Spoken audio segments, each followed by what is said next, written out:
Just want to give a shout out to Prospero, one of the guys at the gym here. Just love that sleeve. This is pretty hilarious.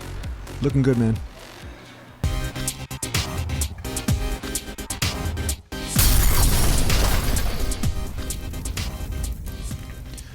So today I'm going to do an upper body workout. I've done a whole body workout for 3 days in a row. This is my 4th day.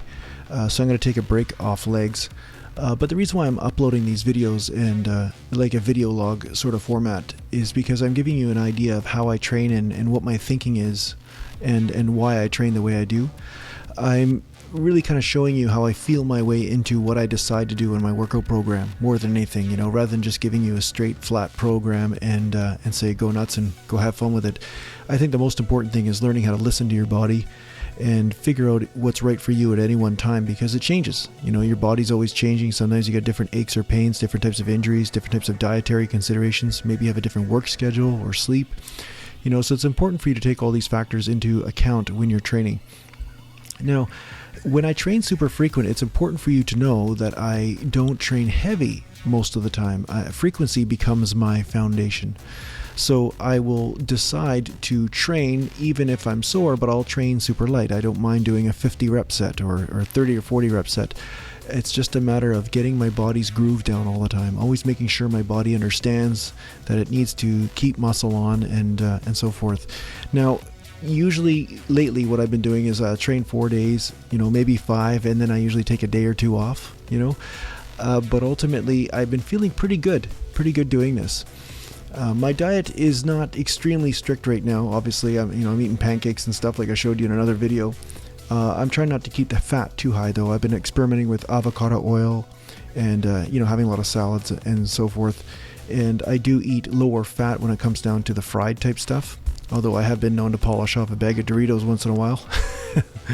But I keep that pretty rare. I don't do that all the time.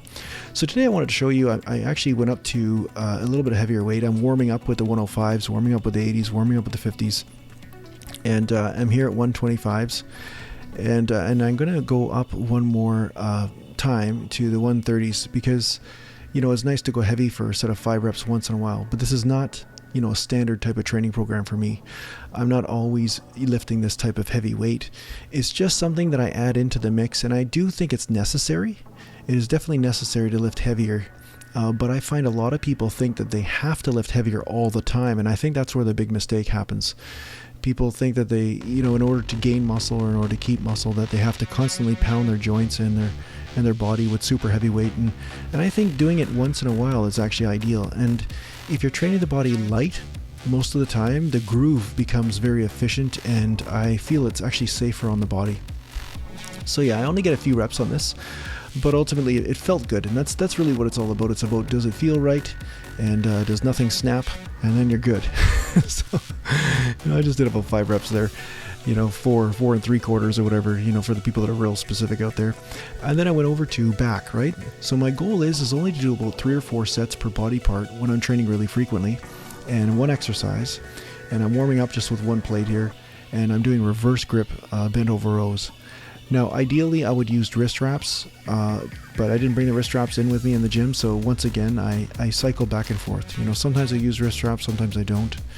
And the reason for this is I do like to increase my grip strength, but at the same time, you just can't really get a good enough back workout if your grip does give out, so that's why I used wrist wraps here and there, just to be able to push a little bit farther into the set.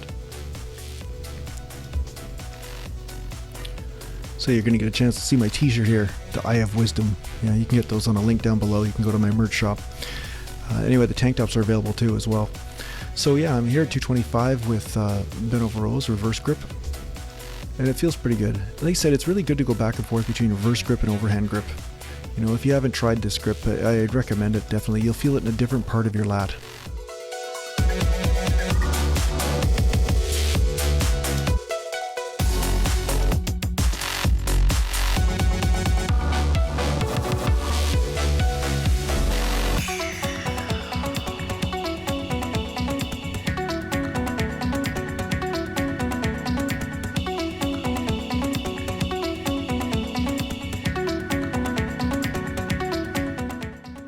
So after completing 3 sets of bent over rows, then I went over to bent over lateral raises, worked those rear delts.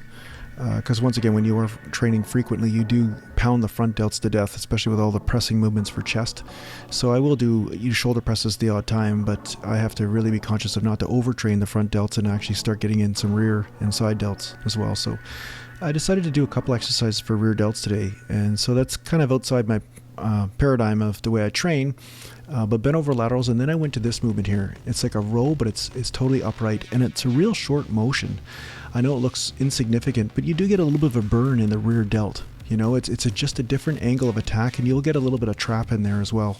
So it's something to experiment with, give it a try and see how it is. And the reason why I threw 3 extra sets in of a different exercise, because I wasn't doing legs today, and I already decided that. So you know, I was lazy in one place, but then I used my extra energy in another, right? So it's the psychological games.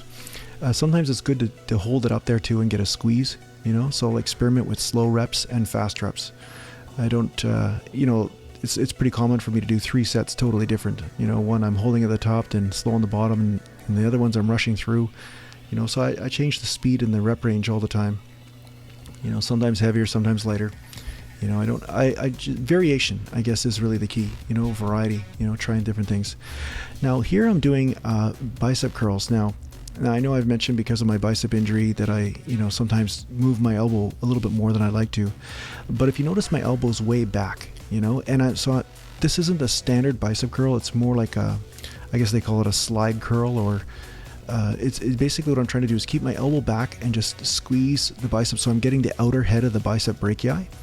Now, if I want to get the inner head, what I'll do is I'll bring the elbow forward a little bit more and then bring the dumbbells up a little bit more, and that gives me a squeeze on the inner part of the bicep. So I'll cycle back and forth between these 2 ways of doing the bicep curl, and neither one I find is more right than the other. It's just a matter of what feels right for you that day, but both give me a pretty good bicep pump, you know.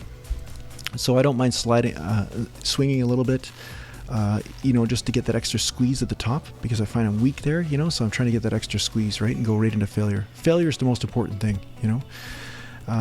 And off with tricep press downs, you know, total common. I've done this many times, and I'm not also strict on this. I will keep the elbows at the side for a time, and then sometimes I'll bring my elbows up in order to stretch the long head of the tricep.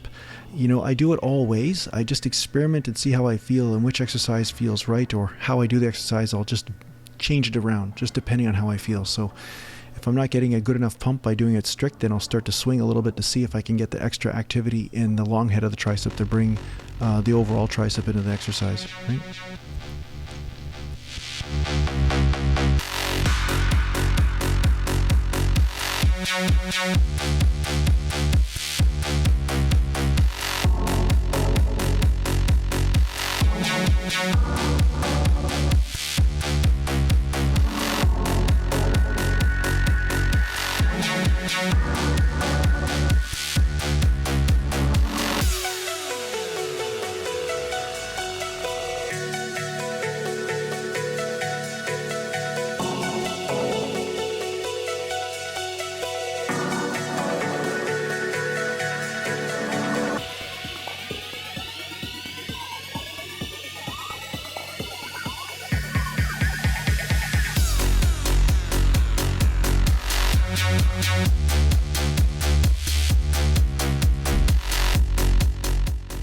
So squeeze out that extra rep there, you know, a little bit, well, quite a bit of swing, but like I said, I don't care about cheating or not, as long as I'm getting that stress on the muscle.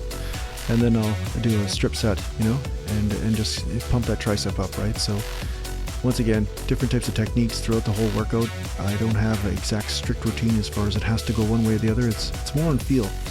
So the greater burn you can get, the greater pump, you know, the greater results.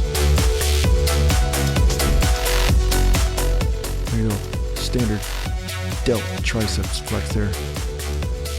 Alright, well, thanks a lot for watching, and I'll see you soon.